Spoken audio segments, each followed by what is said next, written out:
Hello, everyone. Oh, we're on? We're on. Go. We're live. All right. Do your thing. Yeah. Welcome to TAR Podcast number 23.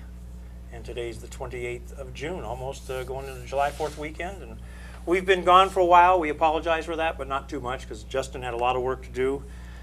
And we're going to announce a new event later on tonight, and that's one of the things he was doing. And also, unfortunately, and it was a shock to everybody, that Chad Pollman, one of the founders, probably the real instigator of TAR. He was, yeah. This is before my time. I'm a Johnny-come-lately. And it's really unfortunate. He was only right at 40 years old, and he died of a heart attack. I'm sure you know the exact date, but about a week or 10 days ago. Friday, I believe. Friday. It's I just Thursday couldn't night, believe, Friday it was morning, he it passed was away. goofy. I mean, it's just like, so. But yeah, Chad was, if anybody saw the response on Facebook or, AZ or whatever, Yeah. he was a guy that, he had a lot of friends in pool, and he was a lot of people may not know, but he was a real good friend to Shane, and some of the people talk about they like the way Shane is, about the way he carries himself and things A lot like of that that. came from Chad. Yeah. I mean, that's why I hear that secondhand. But Yeah. Chad was an interesting guy. I mean, he'd keep you entertained. He was huge. You think Justin's big? Oh yeah. Pass. Yeah. It's like Mark, Justin, Chad. He's a big man. But he had a good heart, and he was a nice guy, and his heart was in the right spot. And it's one of those things that's no good. Yeah. That was a no-win. Yep, he was. He made a lot of things happen. I can tell you for sure that I wouldn't be sitting here right now without him. So. And a lot of matches that people will talk about for a long time wouldn't have happened, because in the beginning, that's kind of how it worked. Was I handled kind of the technical aspect of it, and then he made the matches, because I didn't have the patience to do what he did. And he made matches that. It really is, until the way I look at it is this is nobody else has been able to do it until you try that crap. You just don't understand how many roadblocks there are from the bitsiest little thing to like alternating brake or this rack or that rack, to the point of my backer went off last night and we can't play because I don't have any money. Yeah, that's one of the reasons why the format has been altered to our new challenge format, because there's too many moving parts when you're dealing with backers, players, logistics. Yep. But Chad made it happen on several occasions. Yeah, he could. Yeah. He was, and he was just, I'd get mad. I'd just get pissed off, and I'd say, "Screw this! We'll do something else." But he would stick with it, and I tell you what, he loved pool. He didn't get a great deal from the game, but he still loved it, even though like a lot of people. But I'll miss him, that's for sure. And we're going to try and do something. It's in the works. Hopefully, we'll shoot in October, November. We're going to do a partners turn, a game, a match. I want to do a USA versus the world, even though, according to the internet, the USA's got no chance to win anymore. Well, are we still part of the world? So. Yeah. But we're going to do that, and I've already talked to Shane. I've talked to Darren. They're both in. And then we're gonna get some partners for them. I'm gonna guess probably with Shane. He's probably gonna play with Johnny if Johnny is available. Shane and Johnny, that's a tough team.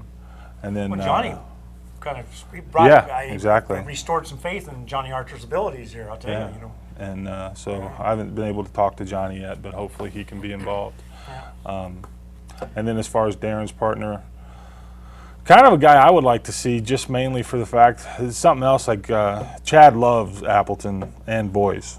They were, because we hung out at the Derby a couple years. Well, I remember when they first came over here and took off my tournament, and then the IPT days. And, there's a Mick Hill, and there's a couple other ones that are they were. But Chad and Daz and Boise were I think it was the first year we were at the Derby. At the old place, they would come in the mornings and sit down and talk with us when we were running 24 hours a day. But Chad really liked both those guys. One other partner I thought might be cool for Appleton would be Alex. I thought that might be an interesting team. Yeah, except now you're really. I thought, and this is now you got a Filipino with a European. I was thinking you pick No, Alex Team is Europe. Canadian. Well, okay, but but Alex yeah. is a citizen of the world. Are you kidding me?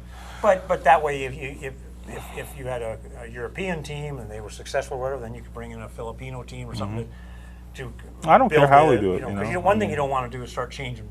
Last time he plays for Europe, this time he plays for Philippines, next time he plays for U.S. Well, to me, it's USA versus the world. To me, the world is anybody that's not an American. Okay. So as far as everything else, we can work that out. A lot of it's going to come down to availability and scheduling. Because getting 4 players, that's one reason we never did a partner game before, is when you start to 4 miles to feed. Yeah, well, not only that, but it's 4 schedules you got to coordinate. 2's hard enough. But we'll make it happen, and hopefully we're going to shoot October, November. And we may be able to do a phase 2 of it or something at my nationals in next July, which is we moved to July, because we're planning on having more big tables there. So who knows?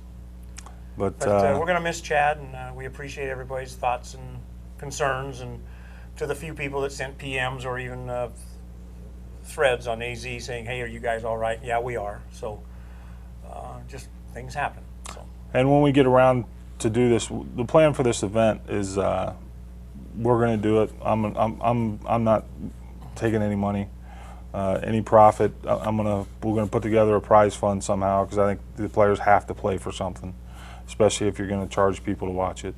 So we'll put a prize fund together, and then anything over the expenses we plan to give to Chad's daughter. She's going to have a trust set up. He had a daughter, I believe she was 13 or 14. 14, yeah. And so try to do something to help her. And when that comes around, I've already got Steve Lomax called and said, "Hey, when you're ready, let me know. We'll build a queue for that, and you guys can have that." And I'm gonna be beating on some sponsors. On some doors, yeah, exactly, for that one. And it's got nothing to do with us. I just want, Chad deserves something, and I'm gonna do my best to try to, to help his daughter. Okay. So there's that, and when it's time, we'll let you know. We'll let everybody know. The other thing is you've got the World's 9-Ball going on in, they keep saying Doha, but I always think it's like in Dubai or Qatar, but it's Isn't Doha a city in Qatar? Qatar, that's probably what it is. My geography's a little weak. But they are streaming it. The first couple of days they weren't streaming it. 128 players. Shane got knocked out by Matthew Edward, I think. Never heard of him. New Zealand. And he came in the top 32. Right? I think he got knocked out right before the top 32. Yeah. Just goes to show you anything can happen in one game. I'm not knocking his game, because I think he probably plays pretty well. It's a race to 9. Yeah. They're playing on diamonds this year with 4.5-inch pockets. So which is good. They're not buckets anymore. Well, they get props for that. At least it's quality equipment. Yes. That was one of the knocks from a lot of players. I know that previous years. When you they had never that know. 8-ball, what Mika ran like 14 racks or something. He ran a set out and like 6 into the next one or something. I don't know. I didn't get to watch it, so I don't know. Well, yeah, true. I didn't. Who knows? Well, and I know Ian Anderson not that well, but I approached him one time about saying, "Hey, let's make a deal and get all the WPA World events streaming."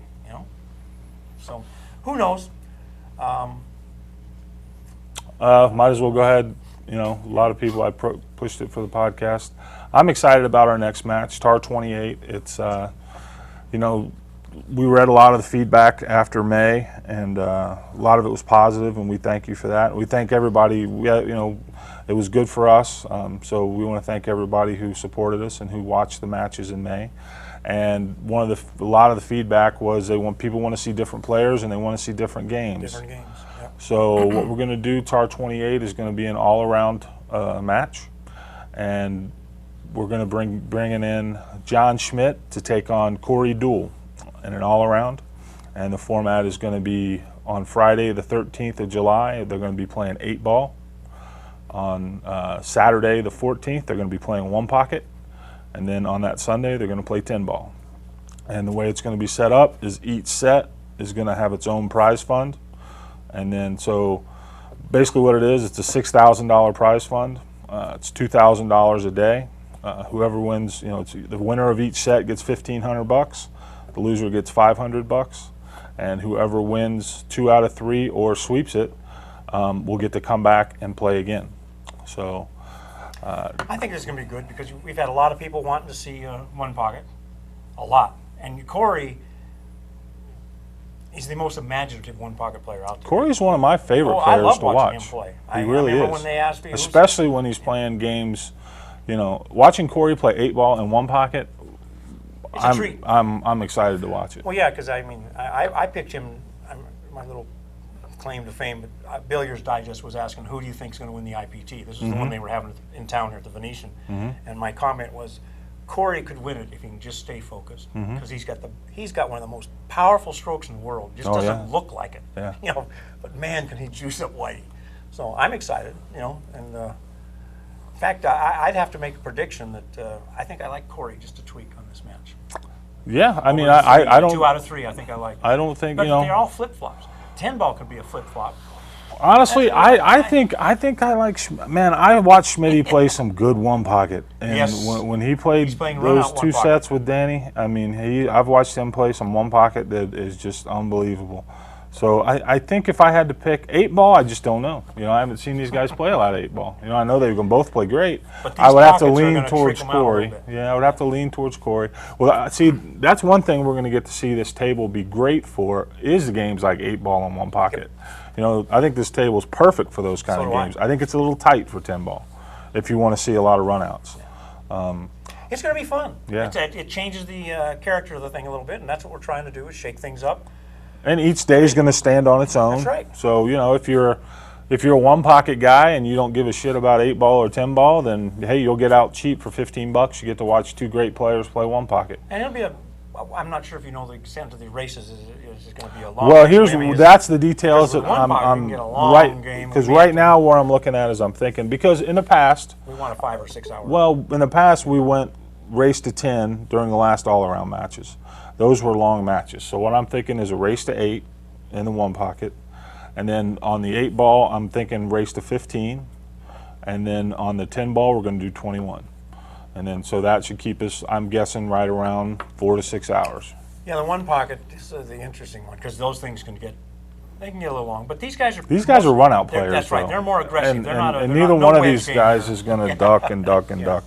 You know, and I can tell you just from what, like I said, I've seen John play some one pocket, and he just, you know, he gets loose and he goes, and same way with Corey. So I'm looking forward to it. And the other thing is, another reason I'm excited about is we've got 2 American players, and you know, there's a thread now on AZ that I'm just finished with. But you know, you hear some of these people talk, and they act like American players can't make a ball anymore because they refuse to go halfway around the world, you know, to take a shot at some half-assed tournament. But you know, I don't see anybody coming to this country and trying to play other games besides rotation. You know, I mean. Well, I'm going to agree with you to a degree, but we're on opposite sides a little bit. I really do respect what the WPA is trying to put together, and this is a $300,000 tournament. But by the same token, they have another $300,000 tournament. These are added monies, no entry fees. There's another $300,000 tournament starting the day after this one finishes. It's the team event in China, and nobody even knows the hell what's going on because they don't give their notice out. Right. The BCA has dropped the ball. I'm going to be up at the BCA Expo in about 3 weeks, and I'm going to have some real pointed discussions. Their job as the representative of the WPA is to notify the players. I heard about it after the fact, and I called you. And I said, I remember. Can we try to put something together? Yeah. You know, I think we could have, but it would have been out of our pocket. Well, here's the on thing. top of everything else. Yeah, you put it, if you were to put it together. It's a 3-man, 1-woman team. Right. So you put it together. Nobody's going to help you pay for it. The players that go, you know, if they go and they do win, you know, the only way you could do it is on a staking arrangement. And with a 4-man team, you can't win enough money to ever get even. You know. No, actually, I think last place got $5,000. That won't pay for 4 guys to go to China. No, I know that. You know? But I mean, it would have been you're right, similar to a staking situation. But I know I put some money up in the BCA, and this is not a BCA bashing thing, but I think the Billiard Congress of America needs to step up and do some things. But a couple months ago, they asked for $1,000 for sending people to teams. Okay, I put in 1,000, Simona's put in 1,000, AZ Billiards, and there was, I think, 2 others. Okay, well, there's $5,000, and that's what it's supposed to be dedicated for. So why isn't any? Because with the current officers they have in place, because I talked to one of the board members, he says, with the officers we have right now, if it costs any money, it ain't going to happen. And that's when I. How can it cost money? You give them $5,000. I understand that. So that's why we're going to have a talking in Chicago. Oh, I'd be a little This is wrong. I'd be a little I pissed. say, give me my money back. Exactly. Or something, because that's what I gave it for. That was the understanding, and I, But I'm one of those optimists. I think some good comes out of every bad.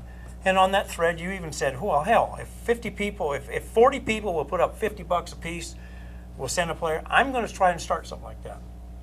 No, I mean, if there's that big, if there's, I think there needs. If to be there a is mechanism. that penny, if it really matters, and you can't get $2,000 together, then it doesn't really matter. It doesn't make any difference. Doesn't matter. And I think there needs to be a system put in place, and the system has to be self-funding. So, we're not just going to give the money to Joe Blow.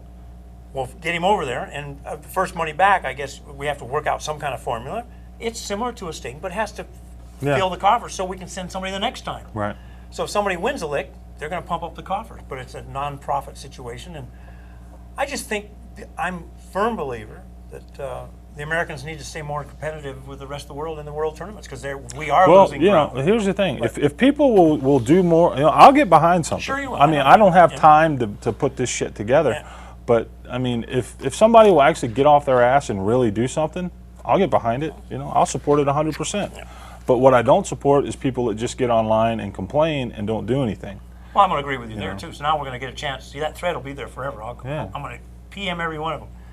The other thing, which some of you guys read AZ Billiards, and I don't normally go off, but I was watching, excuse me, I've got half a cold here. I was watching a match between Ralph Souquet and Nick Vandenberg. Yeah. And I had noticed that earlier in one of the threads says, there's no shot clock. I says, in my mind, I'm thinking, no big deal. Believe me, big deal. I'm watching this match, and it was clipping at first. Then it started getting smoothed out, and it was 10-9 during this game. Mm-hmm. Souquet was ahead.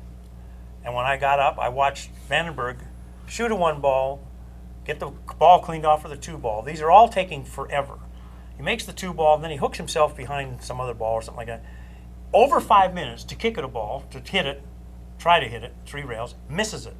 Okay, now, Souquet has ball in hand, 5 balls on the table, nothing tied up, and nothing within 2 inches of the rail. His first shot took 1 minute and 5 seconds. This is ball in hand. Next shot went relatively fast. The next shot took 2 minutes, and the 5 ball was 3 or 4, 5, 6 inches from the pocket, almost straight in. He had to get on the 6. He got his shape messed up. That's ridiculous, Ralph. I love Ralph, great player, but you guys are putting everybody to sleep. Yeah. It took over 10 minutes to make 5 balls. Mm-hmm. As it turns out, Ralph, he makes the 5 ball, draws it 2 rails up, and gets on the 6. Only took 47 seconds to shoot the 6. Only. And makes it, but he gets funny on the 7, studies the 7 for 1 minute and 50 seconds, and misses it. Mm. And Ralph, I never tell you what to do, but you shot the wrong hole. Shoot it in the side next time. And then Nick Vandenberg made a really nice shot, cut it down the corner, cue ball comes off the rail, nips the 9 and scratches in the side. Otherwise, So it would have been Ralph heel wins the heel. match. But I'm telling you what, you're putting everybody in the world to sleep. Yeah. No, it's and the thing of it is, it's 30 not. Second. They're going to convince me it's a 30-second shot The clock. thing of it is, it's not the player's fault. No, I don't get me wrong. I'll jump on players when I think it's warranted, but certain things like this, the players only play the game. The people who are running this, and I'm guilty of it. I've sat here and I've wanted to strangle Alex Pagulayan Took before. 15 minutes, one shot, 13 minutes, something like one shot. I I remember that. It was just. I love Alex. I'd take a bullet for him, but he's had me so crazy sitting there watching him walk around the table that I just wanted to knock him out. But and the thing of it is, it's not his fault. It's the people who are setting up the events. Yeah, well. That you have to preclude that from happening. And the only way to do us that too. is Us too. We need to put a clock in. The way I look at it, I hate a clock. Gambling matches are different than. Well, no, not that. matches. Well, we're not doing gambling matches Well, anymore. So yeah. To me, it's just the mechanics of a clock is annoying. But I think I would hope that if you can warn somebody for slow play. The way I look at it is like. Yeah, now you're back to it being subjective and things like that. But at the same time, I guess a clock is the answer. It's just a clock is really a pain in the ass for everyone involved. Now, one thing I do say, if we do use a clock, there's none of this beep 10-second shit. You know, really. I mean, to me, a guy's down on a ball. He should know. In a basketball, there's no 10-second beep when your shot clock's about to run out. You know, it's your job to be responsible to know how much time you got Well, left. I probably disagree with you that there should be. But the way I look at it, you get X amount of seconds. If you're down on a ball, you can stay down there for a week. Yeah. If you get up, it's a foul. It's ball in hand. Yeah. You know, I'm fine with that. But as far as sitting over there having one guy in a corner with a stopwatch going 10 seconds. No, it can't be like that. We have electronic ones, and I was just thinking about this. You know how they go up and hit their own score? We'll put a button right next to it, and it'll restart the clock. Yeah, you can't have the players run the shot clock. Well, it's when they go up and hit their score. I mean, No, that's that won't work. Well, I don't. Well, that No, only works on score. I'm sorry. Yeah. Score. Yeah. But no, I mean, all I know is there needs to be a shot clock. No, if you're going to have a shot clock, then you're the guy responsible for running well. it. You know, you can't ask the players to run it. And I know But- we're in a different medium than say tournaments are, but and I used to be a terribly slow player. I mean, really slow. But you could just see with Ralph's mechanic. I knew he wasn't going to get out. Listen, you can get 20-1 odds with 5 balls on the table that he's going to get out. Sure. You could just tell it. He Well, you stalled see himself it. out. Yeah, I was going to say, you see Earl- people do it to themselves. I mean, Earl I've seen would've- Alex do it. Earl would have run 3 racks by the time they. But I mean, I've seen guys do it. You know, they get into that, and then they Self-doubt. second guess and they do Yeah. that, and then they get a little out of line. It's like, oh shit, now it's worse. And Now it's you know, worse. When normally they 2-stroke it and be done with it. Yeah.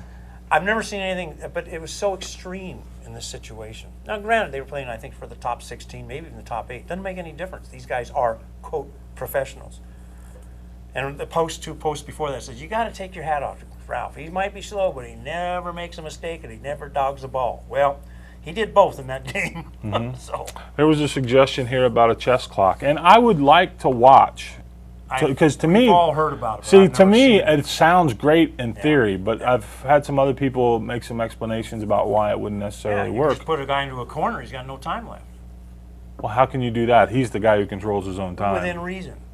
Yeah. Yeah. I mean, but, to me, it's, well, I mean, Yeah. honestly, the best way I've seen to work that everybody hates is the way you guys did it. If you don't have X amount of games by this point, you come over and you just move a bead to each side. Yeah. Each guy gets a game. And to come back, if you're not done, boop, move it again. In a tournament, you can't stop the tournament because, I mean, there's a few people that I really like destroy- that system. Yeah. I mean, And I know. that's an IPT rule, and we got some static on it, but they were wrong. 'Cause Yeah, I they mean, don't run the tournaments. They don't I see understand. people hate it, but you know what sucks worse is when you've got shit, when your tournament's going till 2:30 in the morning because some guy wants to play a 5-hour 9-ball match. Yep. You know, Well, we've seen them. so It's inexcusable. You guys are professionals, so. yeah. But yeah, I mean that's what makes the world go round is all this conjecture and discussions, and it's. But things have got to change. But I agree that we need to get Americans in the world events, and I agree we need shot clocks.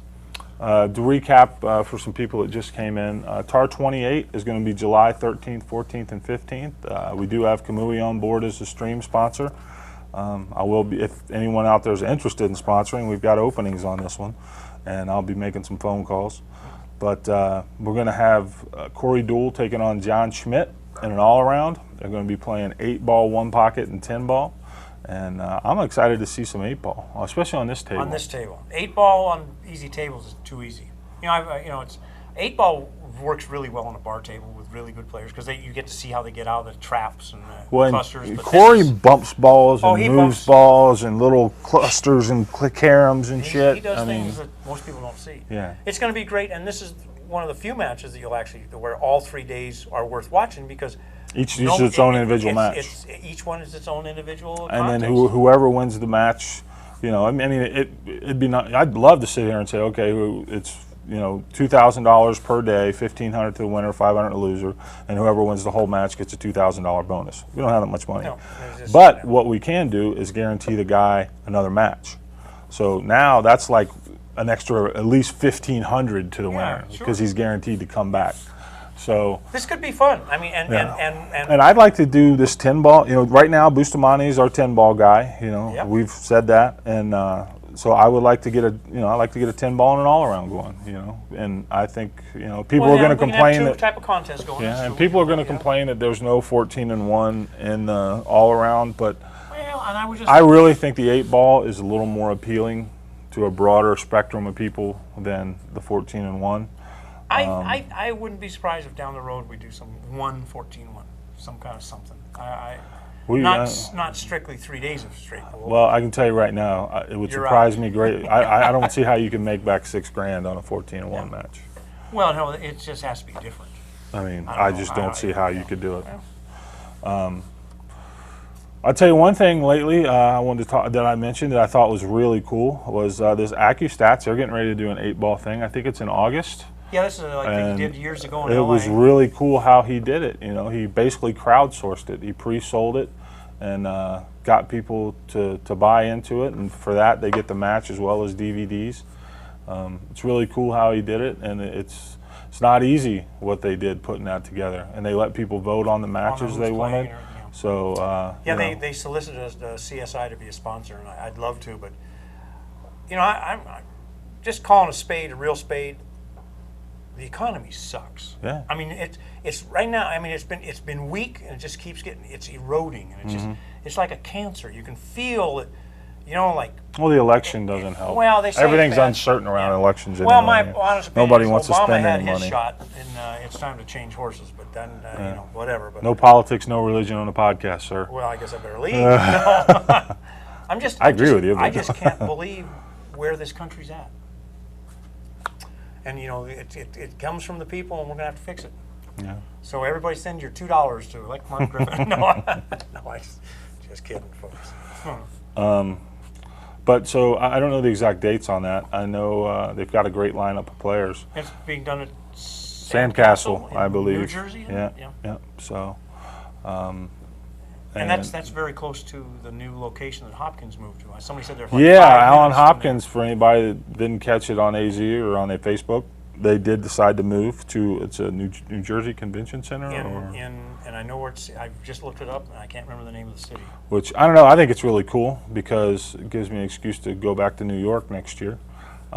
It's not a bad facility from looks. It's nice and new. Well, it looks a lot nicer than where they had. This last year was a big kudos, props to Alan and his son for listening to the feedback from everyone on the facility, and that it takes a lot because I remember before that event they were saying they were committed for like 3 years, and then it was kind of we're going to have to roll over and take it. You know what I mean?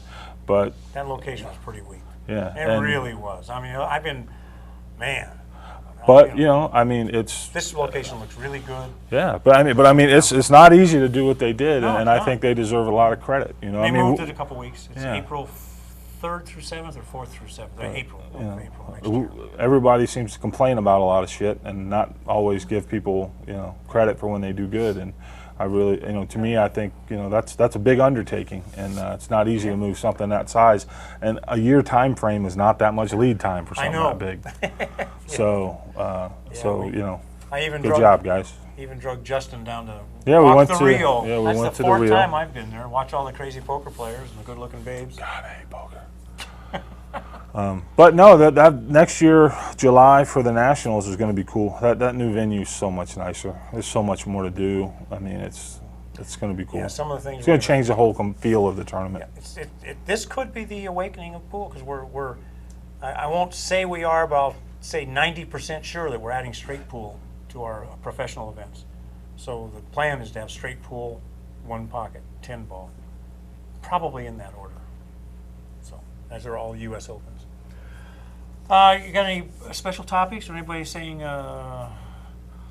Maybe I'm not interrupting you enough. No, I don't know.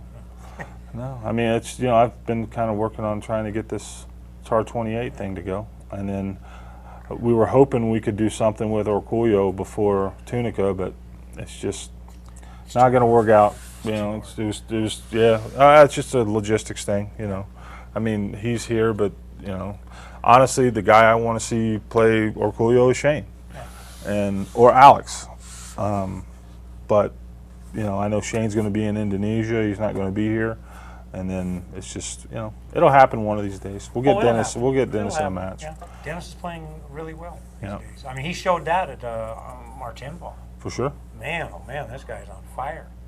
Well, I mean, the thing about Dennis is, for the last few years, I've considered him probably, the best 10-ball gambler in the world. You know, I think he just does things He amazing. doesn't miss You know, balls. I think you know? to me Shane's the most explosive because I've seen him do shit. When, you know, when Shane's break works and he's playing good, and he catches that gear, no one can beat him. But it's just Dennis is more consistent. Yeah, You his know what I level is mean? higher. Yeah. Yep.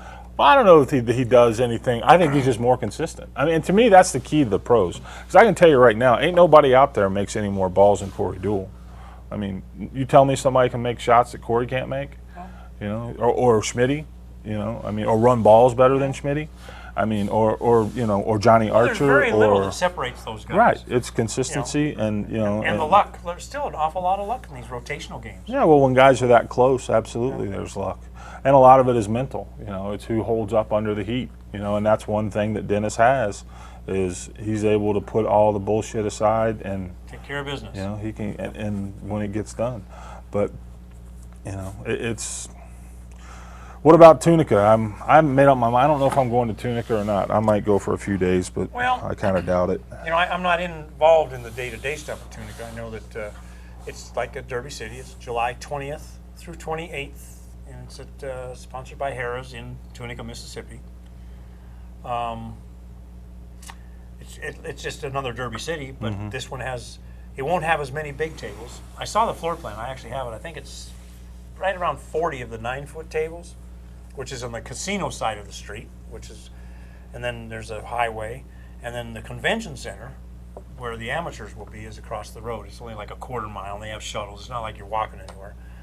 And there's going to be right around 65 7-foot tables for amateur events.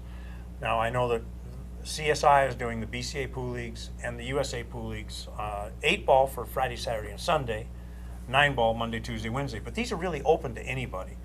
It's like a $50 entry fee, I think. I won't swear to it. I don't have it in front of me. And you get $10 off each day if you're a BCA Pool League or CSI or USA Pool League member. So basically, if you get in both of them, you can save $20, and so you're only getting you're getting your year's membership for $5. We're just trying to create and make some things happen. Napa is also having a tournament there. They're starting theirs at 8:30 at night. Ours are starting around 3 in the afternoon. And we're changing our format quite a bit. We wanted to try it. We're doing open, seniors, which is 55 and over, and women. No open, no masters, no grandmasters. I mean, just it's by age. And and if you're the top players cannot play. Like in other words, Shane cannot play in our bar table tournament. I use him as an example. I'm not even going to get into how you keep that list straight. Well, it's tough. That's the impossibility of it all. Yeah. You know. It's I don't. unfortunate. I mean, that to me is. I don't know that you could pay me to do that job. Well, nobody's paying me to do it either. That's what I mean. I don't know. It's just, tough. you know what it There's is? no yardstick. It's You know, just it gets so old. Just all the fucking negativity, man. It's like I put a post up on my Facebook page, and have you ever seen the movie Kelly's Heroes with Donald Sutherland and Clint Eastwood? Anyway, Donald Sutherland's like this hippie tank commander, and he's got this guy in his tank crew that's always like negative. He's like, we can't do that, we can't do that, what if this happens, we can't do that. And he's always telling him, he's like, stop with the negative waves, man. Why can't you ever say something righteous and hopeful? Yeah. Well, I'm not saying, I didn't know when I said it was so negative. No, not you. I'm just talking about when you start getting into the leagues and, oh, he's too good to play, or he's, it's just ridiculous. That's what I mean. It's like, how do you know? You just, I don't know. I don't think. And there is no good handicapping system. No. Every handicapping system can be beat, and that's seen all the time. It happens to us at times. It just happened. I think it happened to one of the Napa events. It happened last year to one of their events. It happens at APA. It happens at everywhere. You know, so it's just the nature of the beast. And then it's like guys get, you know, and that's that. You know, leagues are great for pool, and at the same time, it hurts it because it's like once you get so good, you're screwed. You know, yeah. I mean, you almost. It's like once you reach a certain point, you're off in the wilderness. You know what I mean? But I'm going to also say, now, I've always been a strong supporter. When I took over the leagues 8 years ago, I took over the leagues and I said everybody will have a place to play. And we actually increased the payouts in the open events and maintained. We were adding $20,000 to the Masters teams. Never grew. We were paying right at $1,000 a team for them to show up. And after 4 years, we said, this makes no sense. Yeah. And I really have studied it. And it's unfortunate, but you know, the good players blame us. Well, I'm gonna tell you what, it's the good players' fault. They won't support it. If they don't have the nuts, they won't play. And you know, I was a respectable player, and I didn't mind getting my head beat in. You know what? The most you can lose is X amount, you know, or whatever. And it's supposed to be because you love the sport and this and that. But it's not only our league. I went over and I watched the other people's numbers. VNEA every year they do similar to what we do. If you're in like an open division, and you're top so many, you move up a division and up a division. VNEA pushes 128 people up every year from their, they don't use the same name, but from their open to their advanced, and then so many from the advanced to the masters. Now you would think if you push 120 people up to those divisions, they'd grow, right? Yeah. Wrong. They have the same problem we do. The higher the divisions, The less people play. they will. They consider it a death sentence. You make me a master, I'll never come back. They don't say that. They just don't show up. Yeah. That's why we created the advanced division. But you know, in time, it'll create the same problem. It's just everybody wants to play in the open, or they don't want to play. It doesn't make any sense to me. I mean, so? I blame the better players. It's not the system. You can't have Shane playing in the open division. Yeah. You know, so you move him to the advanced, and if he does real well in the advanced, becomes a master. But everybody else just says, "Well, I quit." Doesn't make. I'm sorry, but you know, I don't see bowlers quitting or golfers. There's something wrong with the mindset, and I really think it happened about 10 or 20 years ago. I'm going to probably say 20, and a lot of us call it the APA mentality. Everybody's now, oh, what's your handicap? I need a handicap. I need a spot. When I grew up, spot. Yeah, that's where I came from. What the hell was a spot? Yeah, exactly. You know. Yeah. Jeez. A lot of the old time players I grew up with, you know, it was like spot. Your spot is I've been playing this game for 20 years. And you just start put in 18 years. Yeah. There's your spot. Yeah, exactly. It doesn't make sense to me, and it's killing the sport. Yeah, absolutely. I agree. It's killing it. So you can blame a lot of things on a lot of things, but until some players grow some balls, and that goes for the women too. I've never seen women. They love to. They like to play. They don't want to compete. It's just like there's a few that do, but so many of them they just. Well, I got to say, and it'll probably get me in trouble, but you know, I've seen women take pool. I mean, it's like I like to compete and I like to win. I hate to lose, but I mean, at the same time, it's like when you do lose, you try to take something from it and you learn move on, from it, and you try to be, you know, but. Man, I've seen some women, especially at those nationals. I mean, it's like it's personal, and it's like personal against the person they're playing, and their boyfriend, and anybody else that's within 50 feet. I mean, it's like if they don't win, it's like they're not worth much. They lost something. You know what I mean? It's like it's not that they didn't win; it's that they lost something. But and I know some guys like that too. You know, there are certain mindsets, but well, something they want to fight. Yeah. Listen, I know a lot of guys like that. I used to joke, you know, a guy he gets in a $2 pool game and loses, he wants to fight. And if you're in a $10,000 poker hand, you say, "Nice hand." Yeah. Because he drew out on you in the river. So that doesn't make sense. Well, you know, I've seen there's a lot of douchebaggery in poker, though. I mean, an amazing probably extent. Way more than in pool. And the other thing too about, you know, in pool, yeah, if you get a bad roll and lose, it's possible. But generally, if you play long enough or something, you know, the better guy's probably going to win. You're supposed to. That's the theory. And in pool, you can get blanked 10-0, where you just get your nut shot in, and you know it happens. And then on that day, you got beat. But in poker, they've always got that built-in. You know, you can make the worst call in the world, have a one-outer, hit it, and sit there and tell yourself, "I'm so smart." Yeah. You know, you know what I mean? It's just you did everything wrong and still won. Yeah, and poker that happens a lot. These guys. You can't. That's impossible in pool. You can't do that. So. And poker's very misleading because you watch it on TV. Every hand is this and that. Yeah, go down and watch it. You can go to sleep watching poker. It's terrible. You know? Well, that's something. You know, it's editing and it's the drama, and the whole card thing, right? Yeah, it's how it's presented. And to me, I really think, you know, a game that would be ripe for something like that, for that type of production, would be one pocket, because you get to see shots in one pocket you don't ever get to see anywhere else. And I mean, to me, if you could take a one pocket game and, you know, On rotate. a 30-second shot clock? Whatever. It doesn't matter. You're going to edit it. They could Oh, play for well, 5 okay, hours. yeah, It doesn't yeah, matter. yeah. Because you're going to do just like you do with poker. You only take the great shots. You know, you set up the situation and say, and then this happened, and just boom, oh, wow, yeah, look at this, blah, blah, blah. You know, and it's how you would set it up. And then you could fit that into a 30-minute window or an hour window. I mean, and you could tell a story that way. And, you know, that's something that you could, I really. Because you see some really cool get out of traps in one pocket. Exactly. Shots you just never could see. And then when somebody does, you say, man, that was simple. And the thing of it is, you know, you don't lose anything by skipping 15 minutes of bunting balls. You know, you just say, look, and then later in the game, here's the situation. This is his pocket. This is his pocket. You know, blah, blah, blah. He's in a stone trap right here. You know, and you get a guy like Billy to just come in and say, well, this is what could happen, or blah, blah, blah. And the guy goes, boop, boop, boop. And goes, boop, you know. Boop, boop. Yeah. Cool. I mean, but I really believe that.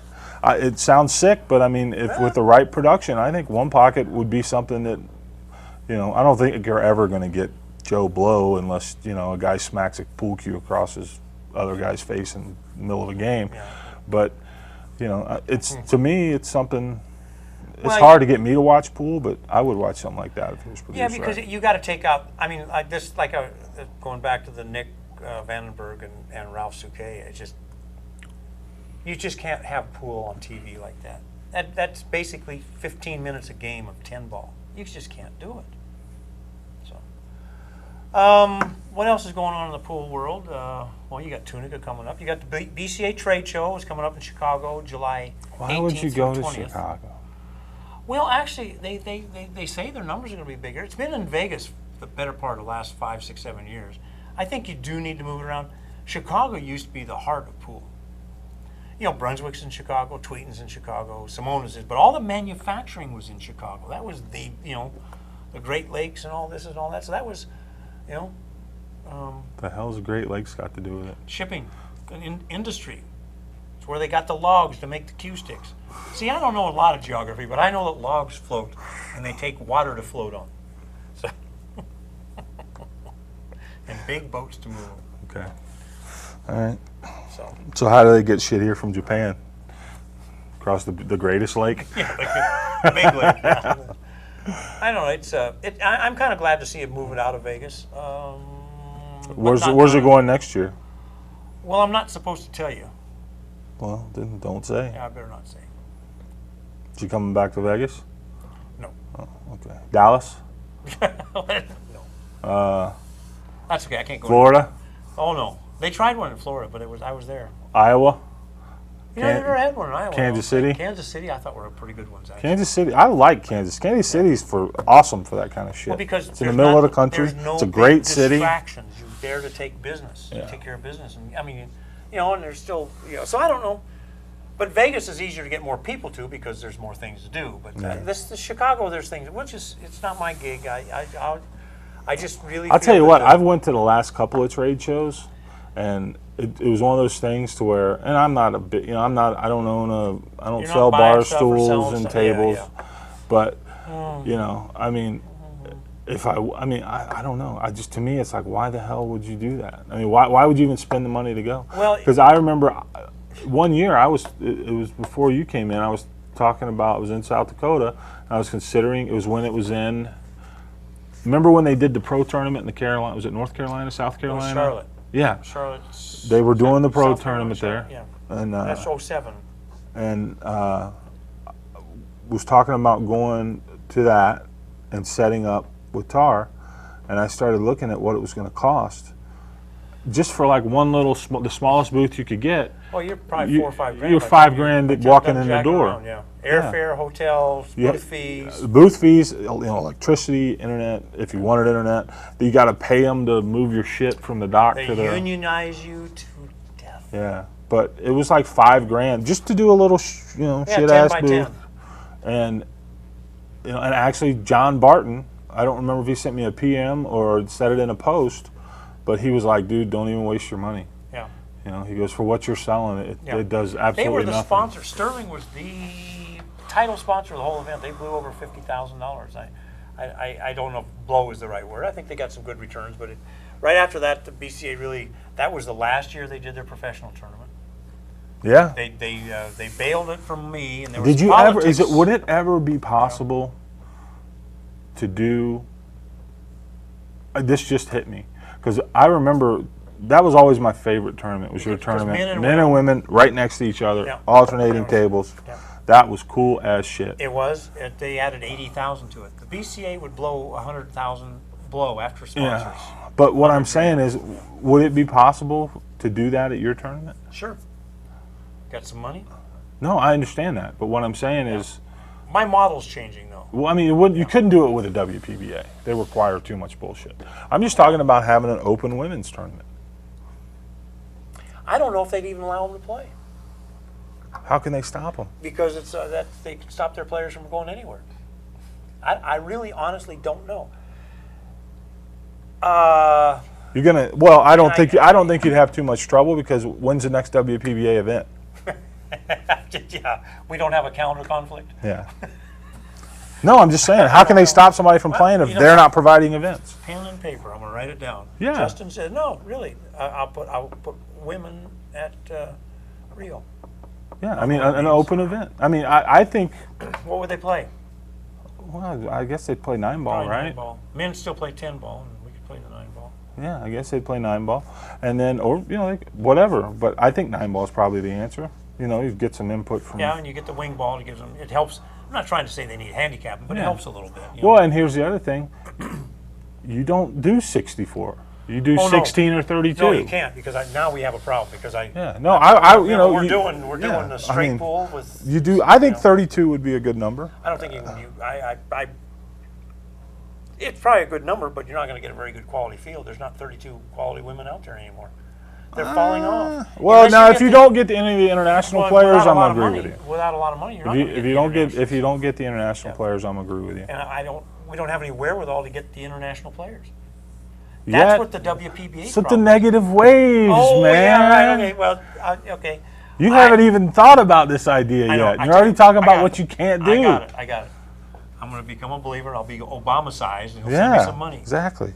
And we'll just put on pool tournaments. But no, I mean, I'm serious. There can't, there's got to be something really a there. Good idea. I'm just not sure because we're changing. And here's the other thing: ain't nobody else out there putting on these $30,000 events. They don't exist anymore. So the thing of it is, who says you got to do it like that? I mean, you can try. And the other thing is this: is you can say, look, here's the thing. We put together XYZ. We're going to do a 16-person field, 16-woman field, blah, blah, blah. And you send out invites. And if it's like, look, if we don't fill the field by this date, don't even show up. It's not going to happen. Well, the interesting thing is as long as everything knows everybody, above board. Above board. Up front, I am trying to change the way we do it because I firmly believe with the 6,000-7,000 amateurs that we have got to get them interacting with the professionals more. Meaning, I don't want walls around the arena. See, the last few years at the Riviera, we had, first of all, it was all 4 walls. Then we went to 3 walls, and we couldn't really change things a lot. We're going to the Rio, and we're going to change things a lot. We're thinking of just having the pros right there where the amateurs are. No walls, no nothing, just wide open. Which means you can't charge a gate. So the advantage of having the whim there, I mean, it changes the dynamics when you're not going after a gate. Are you finally going to go greens fees, Mark? This is to go watch the pros. No, I'm talking about for the Nationals. Are you finally going to get rid of these stupid quarters? We're either going to do it this year or next year. I mean, either 13 or 14. I'm really leaning towards doing it in 13. We are making so many changes going into the Rio. We're doing away with paper charts. If we went to the green fees, the pros at no charge, all these things, it sure adds a lot of extras to the experience, though, because we still have way more than any of the other events. I mean, I think it would be really ours is cool. Still the Cadillac of any event. We agree. We don't get the action that Derby does and everything. We don't get some of the things that Hopkins does. But you put it all together, we're the top of the peak. You can argue all you want. Well, that's to me. You can't make that statement because different, people that go to Derby for that. Sure. They might not necessarily enjoy anything about Vegas. People that come to Vegas can hate Derby. You know, Totally agree. it's like so for amateurs, pros, and but for an and amateur, experience. for a national amateur tournament, 100%. I don't think anything else is close. But you know, like there are certain people I know that the Derby is their thing. That atmosphere, Absolutely. that 24-hour, you know, no distractions, you know, but you know, it is what it is. But as far as national tournaments, yeah, you got me there. They're absolutely the best. But I think we're going to make it better, and I tell you, the venue is just going to knock some people's socks off when they walk into that first room. It's going to be cool. Their eyes are going to get like saucers. Yeah, it's going to be cool. It's nice, and we've got a lot more technical things we can do.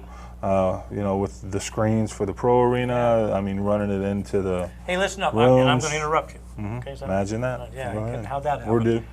This is a sales pitch. You guys, everybody that has anything to sell, you need to talk to Justin, because at the Rio, he can, if you provide the spot, or he can make the spot for X amount of dollars or whatever, we can show it in the rooms 24/7 because that's their channel.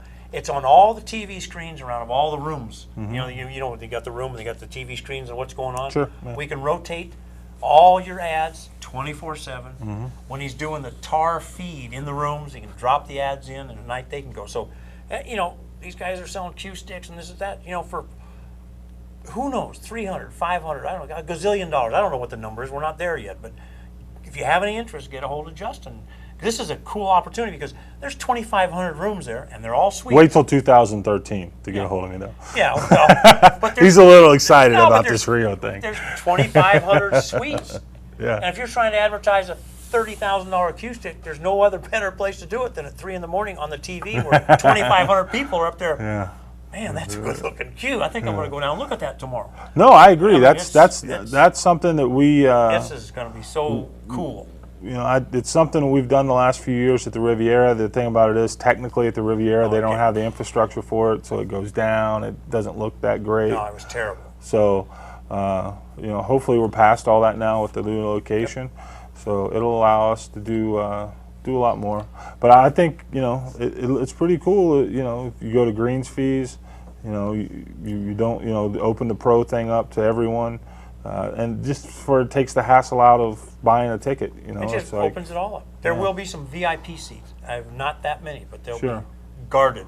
Don't be sliding into a VIP seat. But you know, there's all kinds of things, and we're going to allow you to send your cue stick to us, so you don't have to check it with the airplanes. You know, and we'll have arrangements for that. You can ship it to us, and we'll get it to the site for you. And we're going to do a lot of cool things. Man, you're going to regret that. No, I'm not. You're going to regret that. Well, What's the charge for it? I don't know yet. And it's not. It has to be delivered. They know when they're going to. They'll tell you when they're going to deliver it when you send it. It has to be delivered to our office by a drop dead time. You're going to regret that. No, it's trying to do a customer service. I know. I'm just telling you. It's you're not going to like it. It's going to take one. There's going to be a thread. I tell you right now, you just got yourself. Well, you know it's changed. It used to be nobody wanted to put their cue stick on a plane, but now it's $25 or $50 to put your cue stick on a plane. Yeah. You're further better. You're further better a header. You're further better a header. Yeah. I got you. Send it UPS, FedEx, or whatever. Yeah. So I guess it's time to wrap it up. Yeah. About 5 minutes short, but so mainly, you know, TAR 28. I'll be getting all the information up here in the next day or so. Corey Deuel, John Schmidt. Don't be afraid to. I'll get the flyers and stuff up on Facebook, and then, you know, kind of, if you want, go ahead and share those and bang it out to your friends. Let them know. We're trying to listen to our customers and supporters and give them what they want. So we get some different games, and I'm excited about the 8-ball in the 1 pocket. Sure. And I think those guys will play a real good 10-ball set.